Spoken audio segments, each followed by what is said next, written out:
You know that feeling? That slightly weird sensation when things just seem off? A bit distant, maybe? Oh, yeah, like you're not quite plugged in or the world feels a bit unreal. Exactly. Well, it turns out that feeling is, like, way more common than you'd probably guess. Absolutely. It's actually quite fascinating. Research suggests around 80% of people report feeling that kind of unreality or alienation sometimes. 8%. Wow. Okay. Yeah, it's a really widespread human thing. So it's definitely not just, a few people. Let's get into what might be causing these strange sensations. What have we found? What kicks this off? Well, we can sort of group the triggers. First up, there are substances, Okay. things like alcohol, obviously, recreational drugs, Yeah.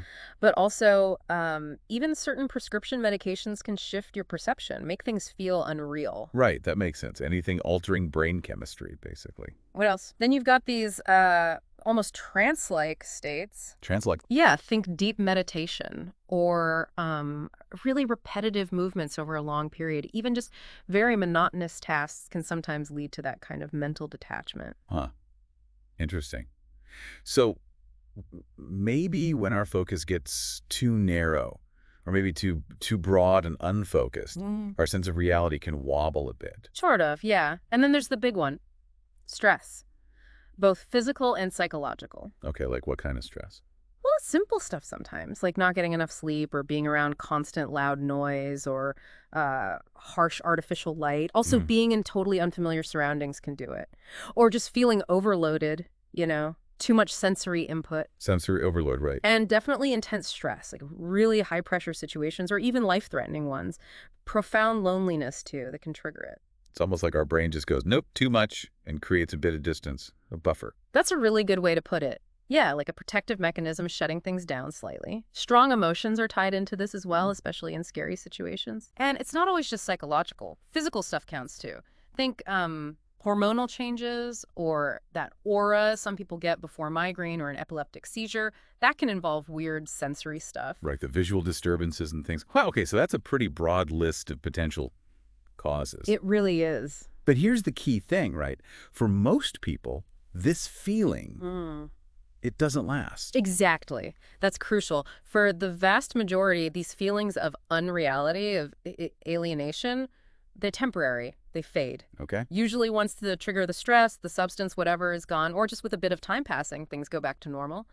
That's super important to remember if you experience it. Definitely reassuring. So, okay, let's say you are feeling that way Yeah. right now.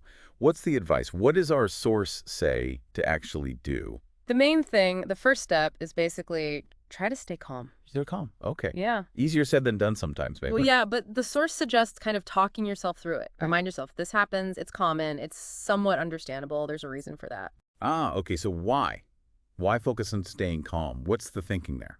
The idea is that this feeling can actually be a normal defense, like you said, a buffer, a sort of mental circuit breaker almost, Ah, protecting us from being overwhelmed by, well, too much sameness maybe, or too much stress, too much intense emotion. right. So if you can see it that way as a temporary protective response, not a sign that something's fundamentally broken, it can actually help lower your anxiety about the feeling itself. And maybe help it pass quicker. Exactly. Less anxiety feeding the feeling. That makes a lot of sense. So stay calm mentally. Are there like practical things you could do, actions to take, Yep. Distraction is recommended.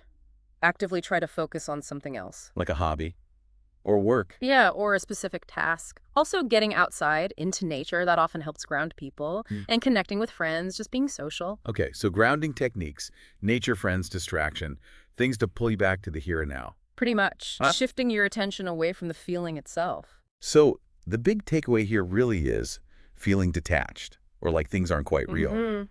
It can be unsettling, for sure, but it's actually super common. Super common, yeah. And almost always it passes. That 80% statistic is pretty powerful, isn't it? It really is. Knowing you're not alone in experiencing it can be a huge comfort. So for you listening right now, let me take a second. Have you ever felt that sense of things being a bit off kilter, Mm-hmm. strange? Mm-hmm. And now, knowing how widespread it is, knowing some of the triggers, does that maybe make a past experience click into place a bit more? Definitely something to think about.